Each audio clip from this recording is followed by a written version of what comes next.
Welcome, folks. Tonight we are bringing you a very special designer-assisted unboxing, as we're calling them, of Rebel Fury, brand new in from GMT. And joining us is our very special guest, Mr. Mark Herman. Mark, thanks for stopping by. My pleasure. And Bo, I was supposed to remind you, did you hit the record button? I did hit the record button. That has happened in the past, and that resulted in the interview happening twice, and we don't want to do that again.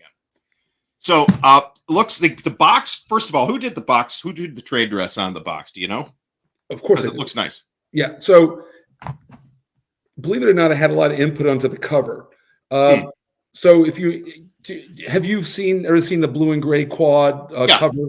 Okay, so that's what we're going for, and I sent a picture of it to Justin Martinez, who's the new head of, and he's the one to do the cover. And once he got what I was going for, this is what we got. And I loved it right away as soon as he did it. You know what? It reminded me of not just blue and gray, but a lot of the old quads, without necessarily trying to be imitative of the actual, like, Redmond Simonson classic graphic design. This does kind of ring the same bell as that without looking like it. I really like this this box cover. It's really nice. The title's really punchy, right? It's not like one of those tiny little titles that's like buried on the cover and amidst a bunch of busy art. I love it. And also, I wanted him to have the names of that's why the 3 panels. You go, which battles are in the box? You don't even have to turn it over to find that out. I mean, the whole point of a cover is it shouldn't be like a seductive mystery. Just tell me the answer. Yeah. Well, you want it to grab the person so that they grab it off the shelf, right? So, well, I'm thinking that my thought, if you've ever said, I'm sure you've been in a million game stores. I see people in game stores all the time. They take the game off and they're looking at the cover. So, even though they'll get to the back eventually, maybe that's what they're going to see.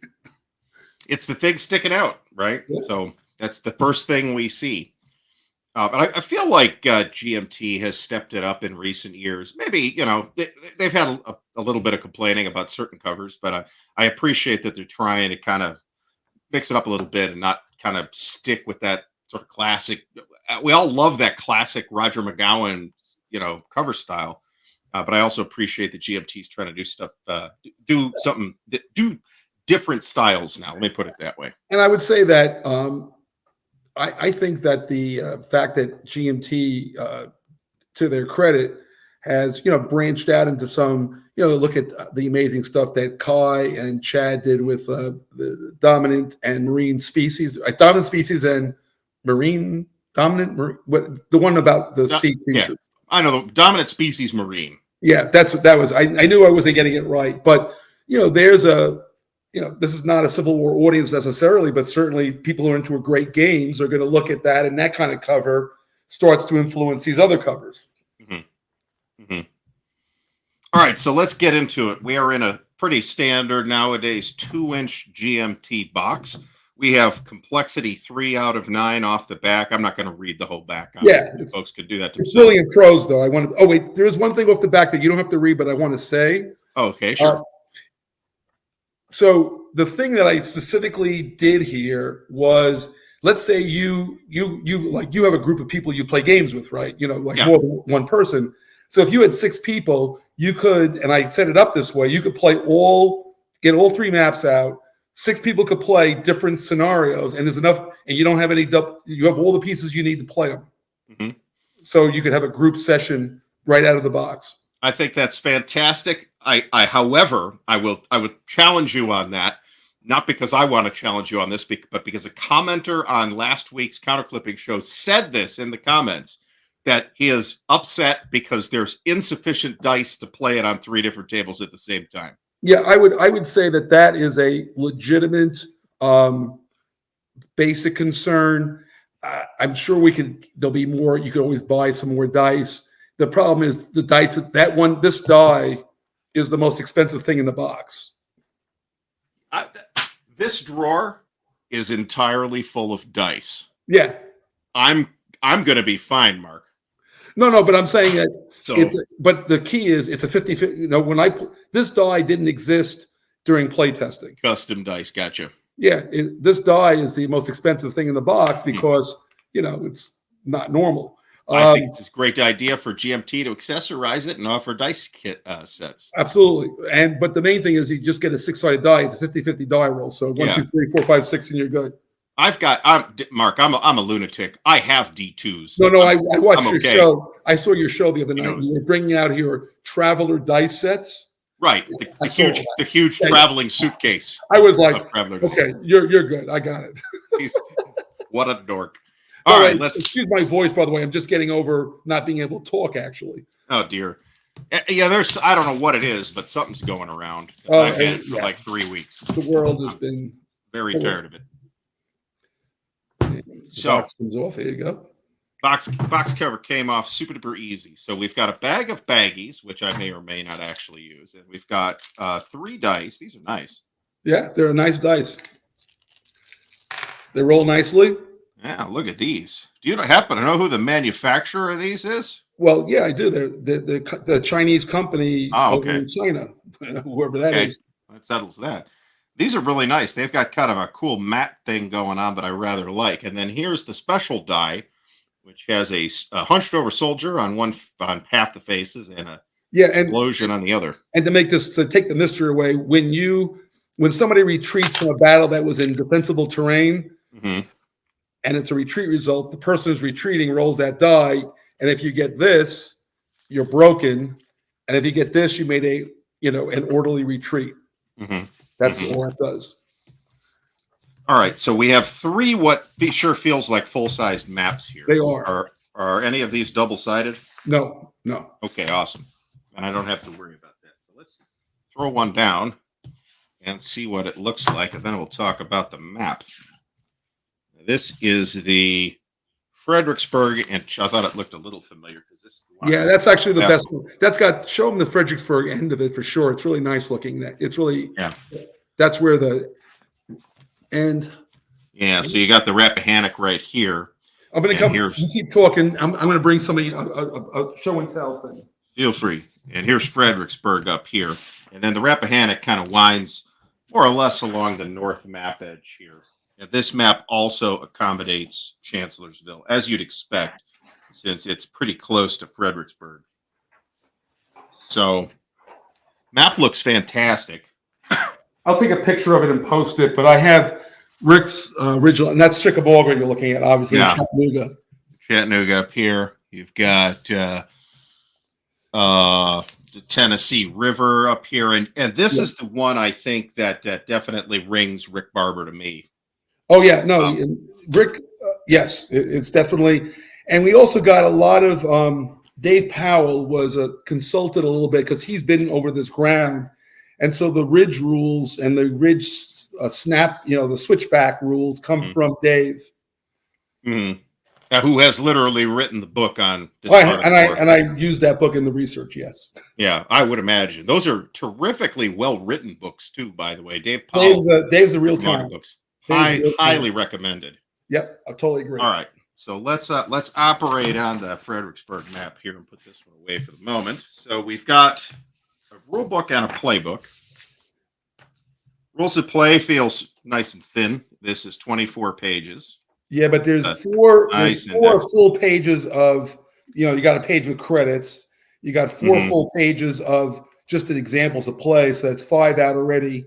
You got a 2-page index. That's 7 pages. I would say that if you take 7 from 24, you're out on the back page, of course, is like a summary thing. So you got 8 out of, so you got 16 pages left of stuff.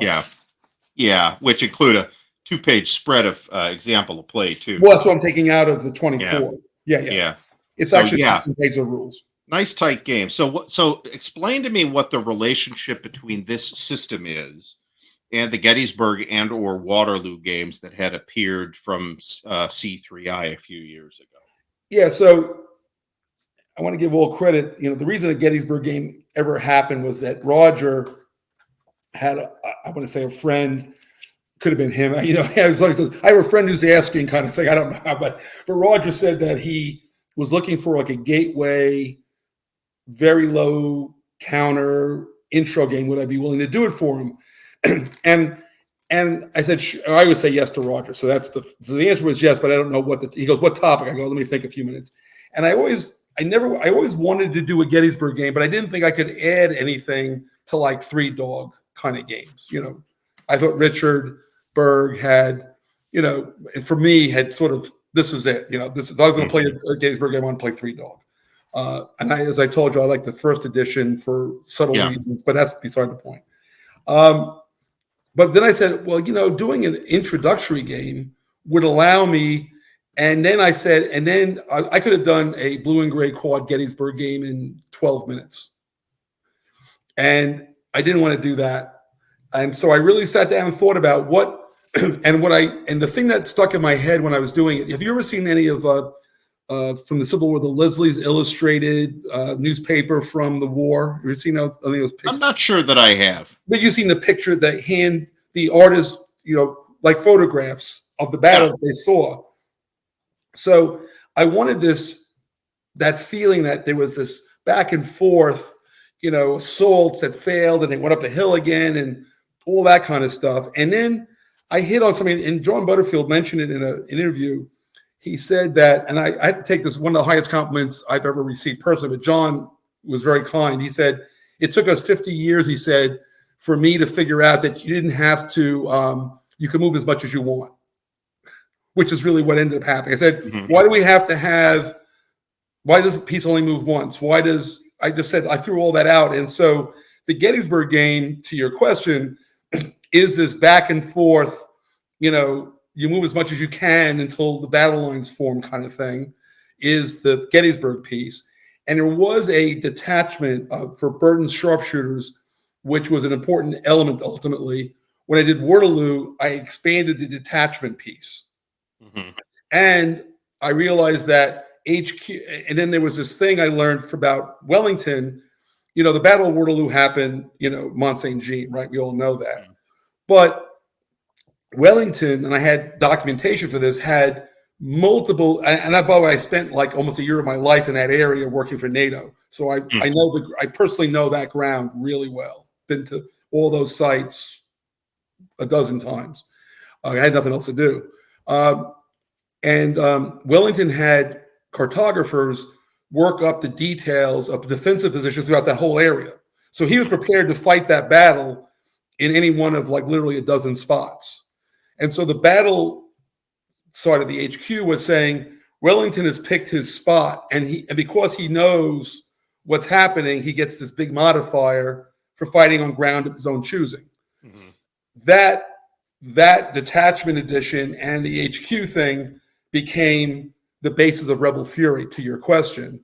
And then, sometimes a game can be too streamlined. Because for me, it's all about the narrative arc. And in a battle game where I took it down a level to the division level, I didn't feel enough of the combat narrative was not enough.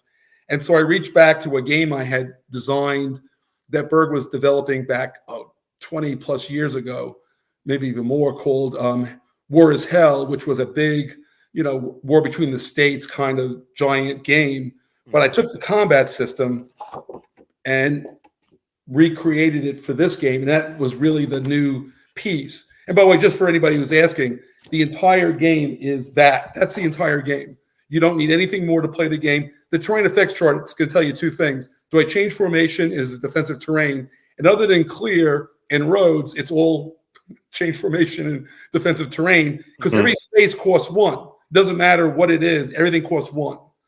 So you don't have a normal terrain effects chart where you have to know how many moving points everything costs. That also took down the level of complexity, because it's easy to figure out what to do. Very straightforward sequence of play here, I see as well. Yeah, it's the command phase, organization phase, movement phase, attack phase, and the end phase. Correct. And each of those little steps takes, in fact, the only thing that takes any time in those steps is how hard you're going to think about it.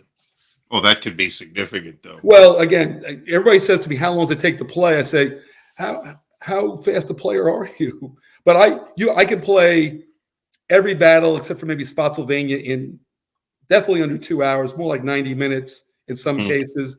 Fredericksburg could take you 20 minutes solitaire. It's just not that long. We've got individual turn record tracks for the individual battles, I see as well. Correct. And Pretty then cool. the other track is just for keeping track of ammunition. And if you want to keep track of remaining moves after a pass, you have a marker. Mm-hmm. Mm-hmm. And it looks like they're 2 turns per day. It is 2 turns. It's an AM PM, just like in Gettysburg. Okay. Okay. Yeah. So we've got this single-sided, nice. And by the way, nice just to be clear, when I did a lot of research, I've done, remember, I'm doing this my whole life, researching the Civil War. Pretty much, no unit really got more than one thing done in a half day. Mm-hmm. No matter, hourly turns, all that stuff, they just didn't do that much. Yep, that's it. Here's an off-map display off of Chancellorsville. And also you use it for Fredericksburg. Okay. I mean, that makes a lot of sense from Fredericksburg and Chancellorsville to have something like this, since there's an awful lot of Union troops that might not necessarily be on the map at any given time. Oh, and I want to say one thing. I wrote it, even though I wrote it 2 or 3 times, in the Chancellorsville scenario. Hooker and one of Anderson's units set up on Chancellorsville in the same hex at the beginning of the game, and everybody goes, "Oh, it's a mistake." It's not a mistake. I even wrote it in the rules. It's not a mistake, but what the hell? Is there I assume there isn't a Hooker gets conked in the head by a beam in the building he's standing in. Well, see, that's a funny thing. In the game, if a HQ is in battle formation and you get a 9 result, you roll for a leader casualty. Okay. The effect of a leader casualty is not that the HQ, you lose the HQ, but it can no longer be in battle mode for the rest of the battle. Okay. And Jackson, and the number of stars adds to the probability that you could get killed. And Jackson is the only 3-star in the whole series. He has a 30% higher chance of getting killed once you get that 9 result. Okay. Okay. And by the way, I don't think I've played a game of Chancellorsville yet where he didn't get killed. Okay. Well, we've got some introductory material here, which is some basic how to handle the scenarios. Then it's just the scenarios. And then we're into it. So we've got Fredericksburg, which looks and the solo rules are right there in that left. You can see in that there. Optional solitaire rules. Boom. There you go. So for those of us who don't feel like Fredericksburg is a great wargaming battle, you've got solitaire rules, and for the rest of us, and by the way, it's meant to be a losing experience. Well, yeah, that's fair. And here's our setup. Okay, and it looks like, yeah, I mean, we're not talking about an immense number of counters here either. So we're into Chancellorsville. Looks like there's also a minimum of special rules for the scenarios we've looked at so far. That would, by the way, just I designed the system around Chancellorsville because I wanted to have a game of Chancellorsville and I didn't have to write stupidity rules, and then it still worked. That's fair. And that was my design challenge, which I believe I've met, but we'll let other people determine if I'm right or wrong. Okay, we've got Chickamauga, one of my personal most interested in Civil War battles, and played at a lot of conventions because that was the first one I used to bring around conventions. So it's been played a lot. I think I remember seeing the pictures of that. There's Chattanooga, November 1860. Also a very quick scenario, and technically a good solitaire scenario, even though it doesn't have solitaire rules. Yeah, who cares? I could just solitaire stuff. That's not a big deal. You got the Battle of the Wilderness. Now we get into these are the 2 big battles in the game. Yeah, I would assume so. They are, in fact, big battles. Big, bloody battles. Well, it's a big Union army. It's a big Union army. Yeah. And then here's Spotsylvania. Yep. Which is set up right in front of me, whenever we get to that. And we've got your designer's notes back here, which looks like they're the better part of 3 pages, with a in memoriam here to Rick Barber.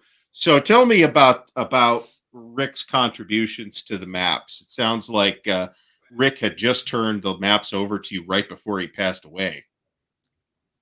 So the answer is mostly yes to that. So in other words, when I started this thing, well, first off, Rick, first he's been a friend of mine for a long time, but I didn't hang out with him much, but I always was in contact with him. We were always very friendly to each other.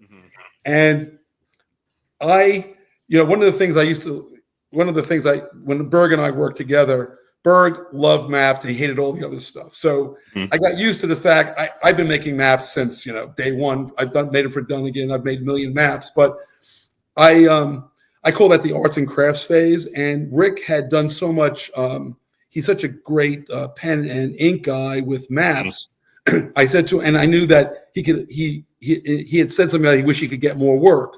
So ultimately, I was looking to give him work, and he did a great job. And he did the first map he did was to Fredericksburg. So he was doing the maps. He was doing all the research and sending me the map to the scale, and I would look at him. I would then add or change some hexes because, like for instance, you're looking at the Fredericksburg map, right? Yes. So just to the wait, don't move anything. It's okay. Right where you had the counter sheets, just to the left. You see Hazel Grove? Yeah, right here. Yeah. So Hazel Grove wasn't on the original map, but it was a significant. He was taking it from his source, and I'm making sure that if you're reading a battle report, there are certain locations that mattered. I wanted to make sure they were on the map. So that was something I would modify based on the battle narrative. And then he did the what was the next one he did? And he did the Chickamauga map next. And the Chickamauga map is the second map he did. And then the third map, he started doing the wilderness map, and we were making changes. And then he sent me the maps to the north, and we weren't sure which other battles were going to be in the game at that point. And so I talked to him on a Thursday, and he was sending me that long map you've seen on Twitter, but I have it right here. He sent me those series of files. He said, I'm going to mail them to you tomorrow. So that was a Thursday we talked. Friday, he must have mailed them because Saturday morning I woke up and found that he was passed away. And then Saturday afternoon, the map showed up. So it was it was literally like Rick reaching back from the other side and saying, here you go, buddy. So yeah, I'm just sad that he passed away. But at least I was able to give him some work, and we were working, and he and I worked very well together. So it was really good. And, there's nobody really that I could think of, and I don't think there is anybody with a pedigree for Civil War cartography that Rick Barber had, right? Yeah, I would have to put Charlie Kibler, quite frankly, in that. Other than Charlie, fair. Yeah, I'd agree. Fair. Well, they'd even sort of collaborated in the past as well. Well, in fact, Charlie picked up the job from where Rick obviously had to let it go. Right.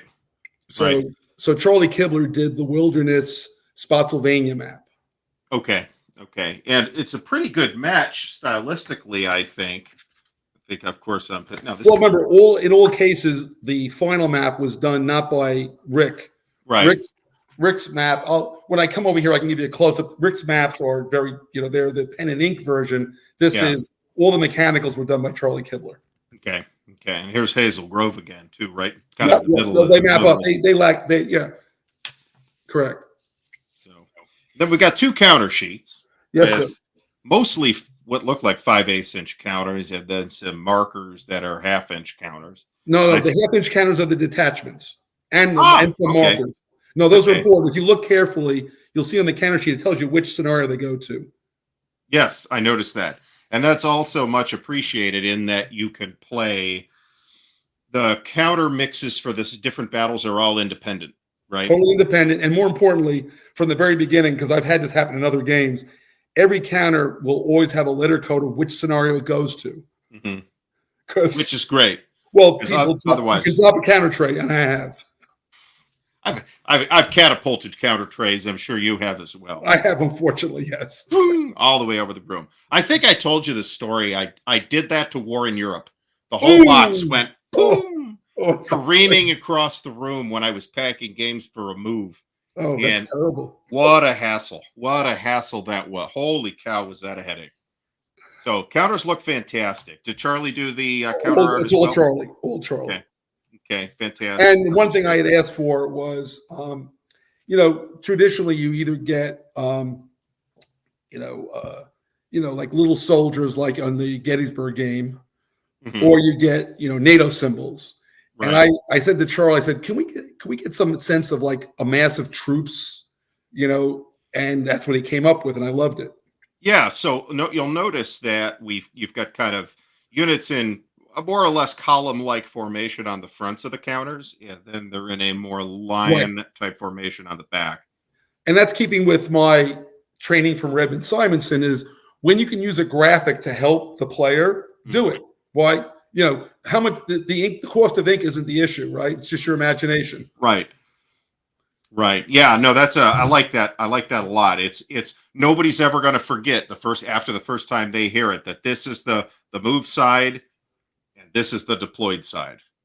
Correct. So that's some good graphic physical systems design, as they used to say. And it's also the formation rules, how I get out of having to so the old Charlie Roberts, every hex has a different cost thing. Mm-hmm. I solved it by changing the formation cost. Right. Everything costs 1, but you go faster when you're marching, but I don't have to say that. Yeah. Well, that's traditional, right? To have, you've got a TEC and all the different types of hexes cost different amounts of movement points to enter. Is that necessarily mandatory depending on the scale of the game? I'm not sure that it is. Well, I have to say, and I'm not patting myself on the back, but when I did the original Gettysburg, I said to myself, I need to free my mind from the past.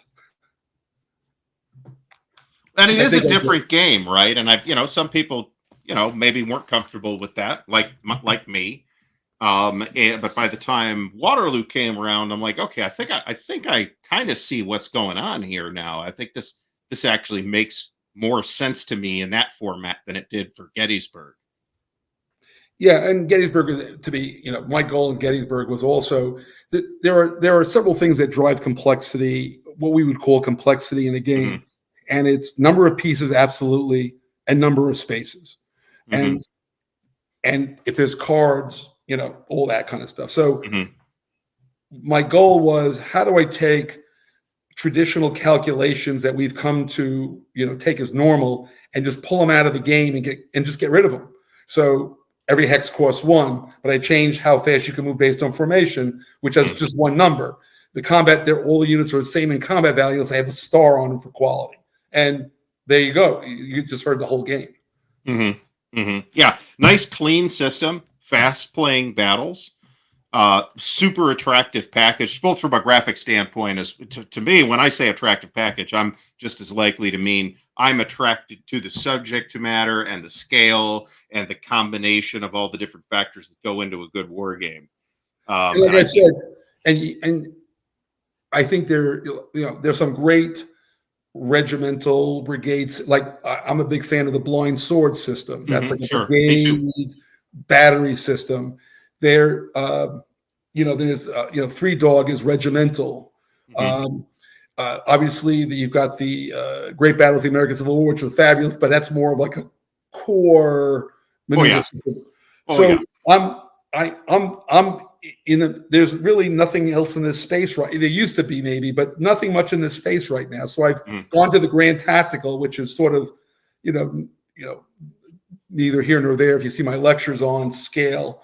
But I wanted you to have the sense of I'm the Army commander fighting a battle. All that other detail stuff, these guys are handling that. I am just looking for flanks, trying to get to where I'm going, and I'm giving out artillery, support.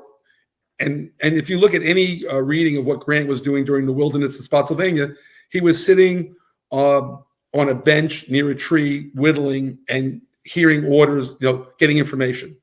Mm-hmm.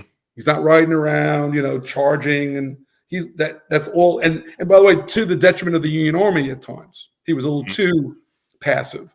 But regardless, and Lee was doing the same thing. Mm-hmm. Not Jackson, of course. Yes. Well, no, but Jackson had a lot of things going on. Let's put it that way. No, but the reality is that anybody who gets within rifle range of an attack. In fact, at Spotsylvania, the beginning of the Spotsylvania, the North Anna game called Grant, Grant had shifted around, and that's not covered in this volume, it's covered in the next volume already. And Lee wasn't sure that the Union guys were in their trenches, so he rides up to a battery, he just tells the battery commander, open fire. And they start shooting, and the Union guys go, oh, you want to play? And they start firing back, and there are shells bursting around Lee. And the soldiers nearby they're like horrified and yelling, get the hell out of here. So if you get where you're within range, Lee could have had his head taken off just like Polk was at, that on the Battle of Atlanta, he was on a ridge. Yeah. And he had his head taken off, by the artillery shell, a cannonball. That could have happened to Lee just as easily. So when you go into battle mode and you use those stars, you may be risking, the big boy, or at least getting him wounded. Yeah. Well, you could have happened to Lincoln at Fort Stevens too, right? Yep. Yeah. They yelled. Some trooper yell at him, get down, you dummy. Yeah. I mean, like I said, if the bullet can reach where you're standing, and you're standing and you're 6'4" in a big hat and you're wearing black, you kind of stand out in the crowd. Yeah. Or sometimes, you think they can't hit an elephant at this range. And General Reynolds, yeah. There we go. Sedgwick, famous last words. Oh, and Sedgwick too. Yeah. So, although the same applies to Reynolds, right? Yeah. He just didn't have the pithy quote right before they shot him. Well, yeah. I actually went on a bicycle tour of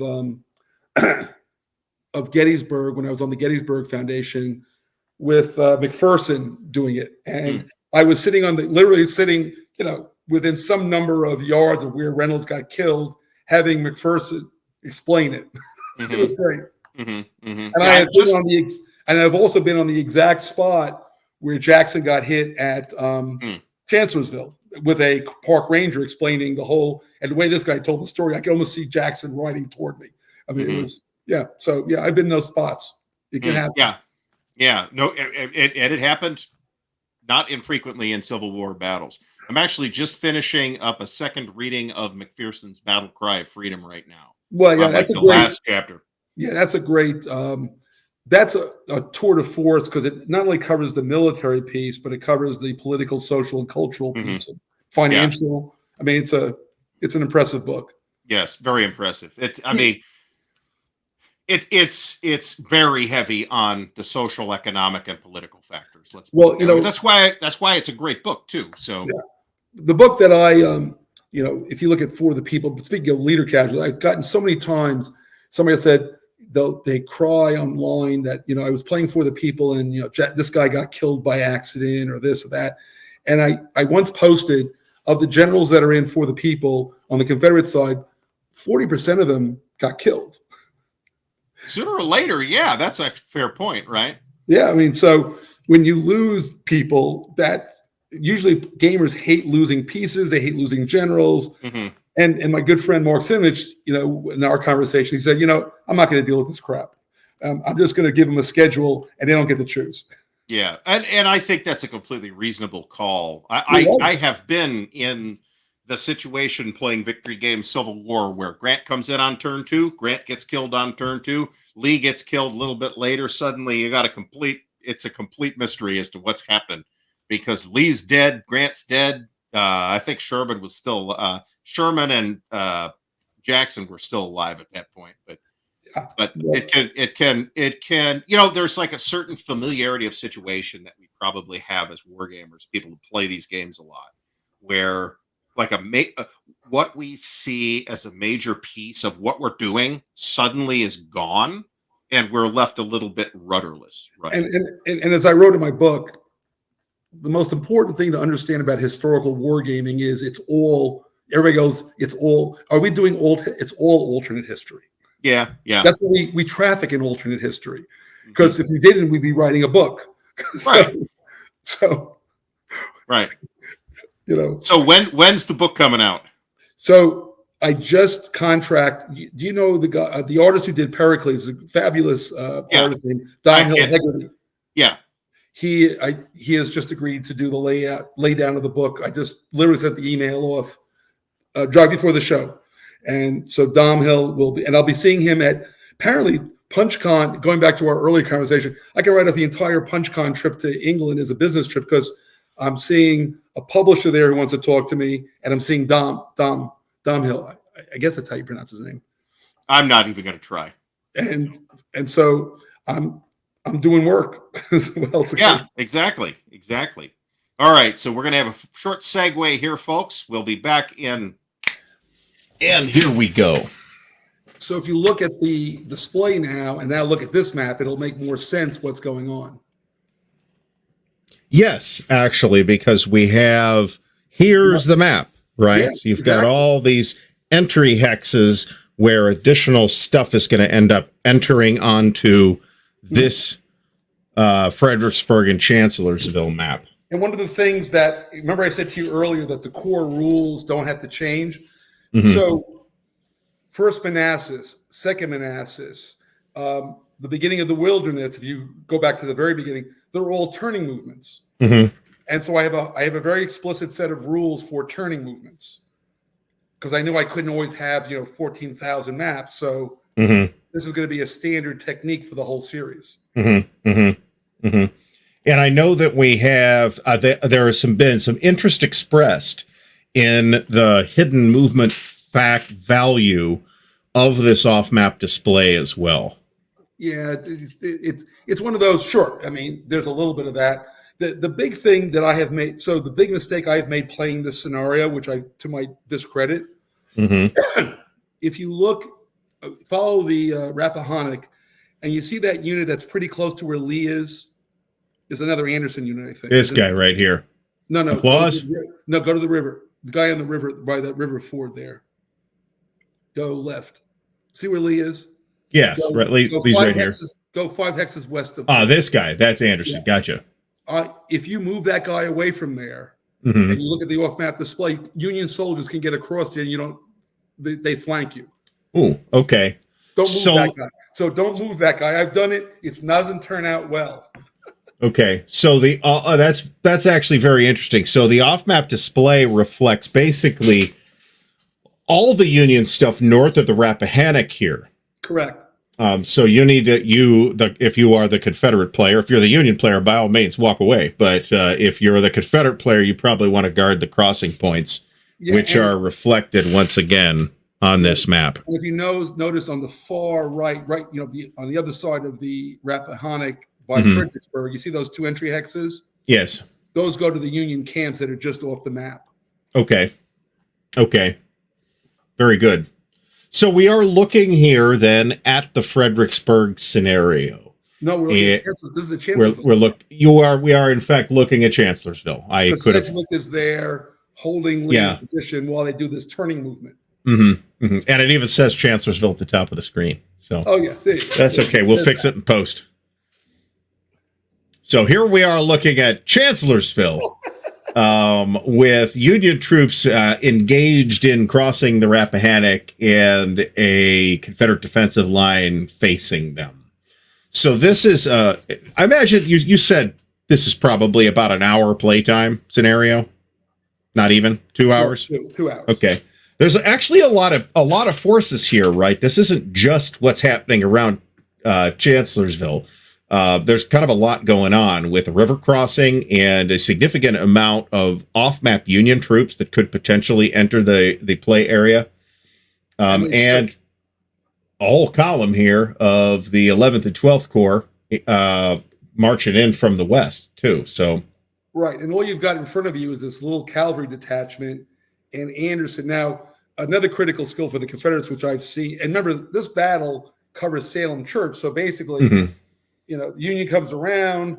Lee pulled a lot of guys off that line to go fight against Hooker. And eventually, but the Union player at any point goes, okay, he can launch an attack with Sedgwick. So you can't pull everybody away. And in fact, Early got overwhelmed by Sedgwick in the battle. And Salem's Church is almost not quite dead center of where you are, but you can see it. It's right around where all those roads come together. Right in somewhere in there is Salem's Church. I can't see it. Neither can I, so don't feel too bad. Yeah. Anyway, there we go. Battle for there. So this is a very complicated battle. And by the way, no special rules per se, because it's built into the game. Yeah. Yeah. And we'll point out here, and this is going to be an errata for the vassal module, that these two units, Hooker and Anderson's Confederate Corps here, or whatever it is. It's actually two. It's actually one. Does it have a store or not? It has a store. Two brigades. It's got 2 brigades of Anderson's division. Okay. Sitting there to guard that flank. Okay. And Hooker, remember the HQ doesn't represent Hooker, but it's a turning move. So for the first 2 turns of the game, Hooker doesn't move. The whole Union guys try to close in on that position. Mm-hmm, mm-hmm. And now these, because they start in the same hex, I'm going to assume that the combat is in hex combat. Is that a correct assumption? No. Okay. Normal. No, it's just an HQ is like a spot on a map. There's nobody there. So Okay. Hooker has said, everybody show up here, and he wrote it, and they all have orders to get there. Right. Anderson's just sitting there going like, oh, what's going on? Okay. And all right. So you can't not knock an HQ out. You can't interfere with it. It doesn't matter. Okay. So this is just, it's an abstract representation of where the command emphasis is, rather than necessarily meaning this is where the actual guy is standing at this exact moment. And more importantly, it keeps all of the silly stuff from happening, because you can't move out of command control once you're in command control. Right.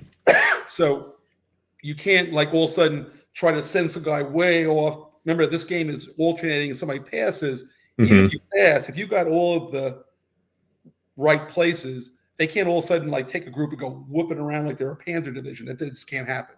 This is what the game historical, believe it or not. So show me I'm going to pull this down, Mark. Show me what you got set up back in the office back home there, because this looks awesome. Yeah. So first, can you see the map and the pieces? That's hard for me to. Yes.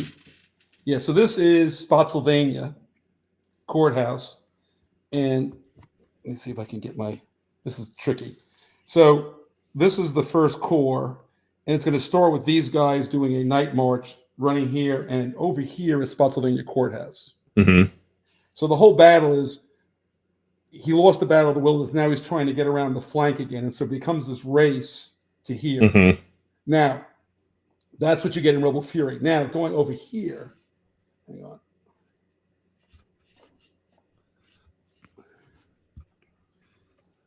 Let me see. Yeah. So this is a day after the end of the Rebel Fury Spotsylvania, which is called Spotsylvania 2. And then there's a bloody fighting till like the 18th. And then you see these cubes. This is not in the game, by the way, but that's from my research. You see the blue cubes and the gray cubes? Yeah. These are the routes of march they took to get down to here. Okay. And the key is the Union screwed up here because the Confederates had to get onto Telegraph Road, and the Confederates were able to block out the Union there. And now, what we're looking at here is something that is planned for Rebel Fury 2? No, it's called Grant, but it is the American Heritage Series Volume 2. Yes. Okay. You're going to get, this is Volume 2. It's going to basically start up around the wilderness, Spotsylvania, and then the fight down to, where's Hanover Junction? Oh, it's right here. I'm marking. And if you keep going that way, you will get to, there's another map that'll be the Cold Harbor map, goes that way. And then, because I had the 7 days battle, you'll also have the maps to the east of Richmond. You can do the whole entire 1864 campaign then. That's sweet. That's really cool. So we're shooting. Yeah, go ahead. So you've got an aggressive plan to do many more volumes in this series, is what I'm gathering. Yeah. Yes. In fact, as I told somebody online, I'm going to do every battle of the Civil War, but where I can. So, for instance, the battles you would get, if you want to just do the battles like this one, you would have a battle for, there'll be a battle for the second half of Spotsylvania, which you just sort of set up for.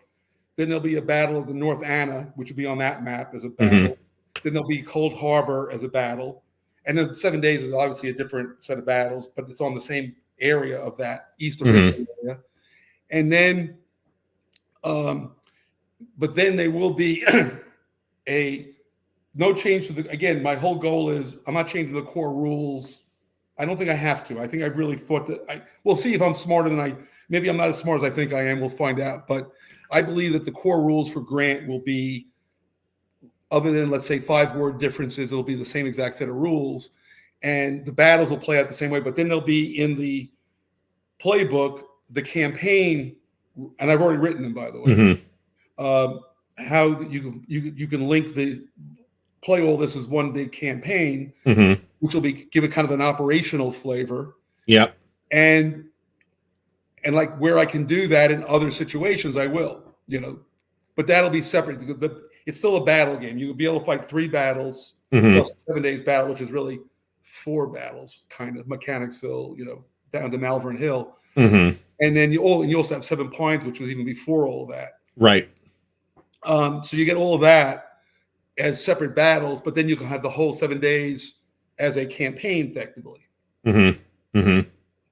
So that's great. I mean, I personally, I love the idea of being able, independent of what we're talking about here today with Rebel Fury, I love the idea of being able to take the same basic rules system and play a lot of different battles in it, regardless of what the topic is, right? Whether it's Napoleonics or Civil War or what have you. So that's fantastic. I'm delighted to hear that. I mean, my anticipation is that this game is going to do very well. I hope so. Look, the gamers will decide what they like and what they don't like. I've done what I can do, but I want to say that I've put a lot of thought into this first volume. That the rules, I thought about I've done a little bit of Civil War research in my day. I believe that I found what I call canonical battles, where the mechanics for a turning movement, for entrenchments, for pontoon bridge, all that's in the core rules, and such that no matter what battle I pick, individual battle, I don't have to rewrite rules for it. It's already learned them. And then if there are battles that connect, that's part of that volume, like the Overland Campaign, but you don't have to know those rules to go play the Vicksburg campaign. Folks, I'm gonna put a link in the video description to Mark's own video about how to play Rebel Fury, so be sure to check that out if you are planning to pick up this very exciting game that will teach you everything you need to know. That's true. So, Mark, I want to say thanks big time for coming out and cooperating with this endeavor this week. So, good luck with the game. I don't think you need it. I think the game's going to do great regardless. So, I imagine the chuckling in the GMT offices when Mark says he has a new game that he's ready to pitch to them. So it's like, yeah, whatever. Shut up. Just give it to us. We'll put it up, and it'll make its number in a day. Yeah, well, and I will tell you that Volume 2 will, I don't know if it'll get, I think that this time or a little bit earlier next year, Volume 2 will be in people's hands. So I'm already along. Cool. My goal is to try to put out at least 1 volume in a year for as many, and each one's going to have more than, I like giving good value. So I'm hoping it'll be like 6 or 7 battles per box. So it's not going to be, 1 battle. Yeah, that's another really attractive feature is the 6 battles in the box, and they're not the same 6 battles that we see all the time, right? There's I'm sure you'll do you actually, let me ask that question. Do you intend to redo Gettysburg in this system? Okay, so we're eventually going to see a new Gettysburg as well. Yeah, if hypothetically there were a shortage. That'll be I'm going to do Gettysburg, maybe not the end, but it might be the last, there's just a whole ton of battles that have gotten Gettysburg is not one of them, obviously. Right. And I've done it once. So I could do Gettysburg, and I probably will even use Rick's Summer Storm. Was it the name? Yeah. Rick's game was Summer Storm. Yeah, so he's already done his best version of those maps, and I'll use those, just as an ode to him. But somebody asked about Perryville, and there's Shiloh, and there's Edom, of course. But I want to try to lump them geographically so I can use the maps to do more than one thing. So it'll be more not it won't be time as much as place. Mm-hmm. Mm-hmm. That makes complete sense to me. I mean, you're not going to break up those 7 days battles, for example, right? You're going to put all that's going to be in the same box for obvious reasons. Yeah, we're not doing a collectible card game here. Right. Oh God, that's a terrible idea. But you know what I'm trying to say? I don't want people to go, oh, I can't wait. I wish I had gotten the whole thing. Or here's part 1 of the movie, not part 2. Thank you, Dune. Right. So, yeah, but no, this looks great. The game looks great. I've been excited. I was like, it was not a game that I like instantly ordered as soon as it became available. But once I thought about it, I'm like, yeah, I want this. This sounds great. So I look forward to busting this out at the earliest opportunity, actually. Yeah, and like I said, I could tell a funny story about blue and gray quad, but I really feel like the world needs a new blue and gray quad. Now, and by the way, I have a whole bunch of people coming up to my house on Saturday to play test that. So I'm very excited about that. We're already play testing it. I got the rules, and now that I've got a full set of rules, I can really start to move on something. So I'm having a great time doing the research because I got to tell you, I taught the 1864 Overland campaign in graduate school for multiple years. And I don't think I ever really understood it as well as I do right now doing this. Fair. I mean, I think, boy, this touches on some philosophical points that are maybe better suited to the book Zones of Control than they are this recording. If you know what I'm saying, which Mark also contributed to it, which is totally worth your time if you have not already seen it. Great mythology. And as far as I know, it's still available too. I might be mistaken about that. But you get on the secondary market too. That's true, but God only knows which will pay for it on the secondary. I'm lucky enough to have bought a copy when it was actually first available, so I don't have to worry about that. Yeah, by the way, just so you know, as an author or writing one little section of it, I got my copy for half off. That was my big. Wow, how spectacularly generous of them. MIT is not in business. There are no fools down at the MIT Business School. You don't get contributor copies, you get a contributor discount. How about that? That's it, yeah. That's fantastic. Wow. I'm going to actually probably leverage that particular anecdote at some future time, I suspect. That's funny. So, all right, Mark, thanks so much for doing this. I really appreciate it. We will get this thing out and hopefully in the next couple of days. Sounds good. Take care. Thanks a lot, Gary. Massive thanks to the patrons of Ardwulf's Lair whose support and encouragement make what we do at Ardwulf's Lair possible. Thank you, patrons. Links to help support the channel are in the video description, so check out the Patreon, the Ko-Fi, and the merch store where you can get snazzy Ardwulf's Lair t-shirts, drinking vessels, and other cool swag. There is also an affiliate link for Noble Knight Games in the video description. If you buy stuff through that affiliate link, it helps us support the channel with Noble Knight store credit. Thank you, Noble Knight. Until next time, thanks for watching, and happy gaming.